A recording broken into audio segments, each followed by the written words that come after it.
माझं नाव अरबाज तन्वीर राहतात. मी राहणार राजनीच आहे. दरवर्षीप्रमाणे यावर्षी खूपच कमी प्रतिसाद आहे.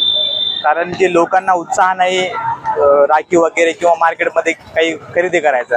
महागाई वाढलेली आहे, पाऊस नाही, त्यामुळं आम्हाला 50% यावर्षी खूपच कमी प्रतिसाद भेटलेला आहे. कसे भाव यावेळेस राखीचे? भाव तर खूप वाढलेले आहे. किती भाव कमीत कमी नाही म्हटलं तर 30-40% वाढलेले भाव आहे. आणि ग्राहक कस्टमर तितकं पैसे देत नाही. सगळं महागाई वाढलेली आहे, तर आम्हाला खूप कमी प्रतिसाद भेटतो यावर्षी. कोणकोणत्या प्रकारच्या राखी यावेळेस उपलब्ध आहे? आमच्याकडे फॅन्सी राखी आहे, प्लस दिल्ली राखी, साधी राखी बी आहे. डायमंड मागणी आहे? राख्यांना कोणत्या मागणी असते? फॅन्सी राखीला जास्त मागणी असते, डायमंडची, स्टोनवाली, ते फॅन्सी असतात. यावेळेस कसा प्रतिसाद? खूप कमी आहे. काय कारण? कारण हेच पाऊस नाही, महागाई वाढली, त्यामुळे खूप कमी प्रतिसाद.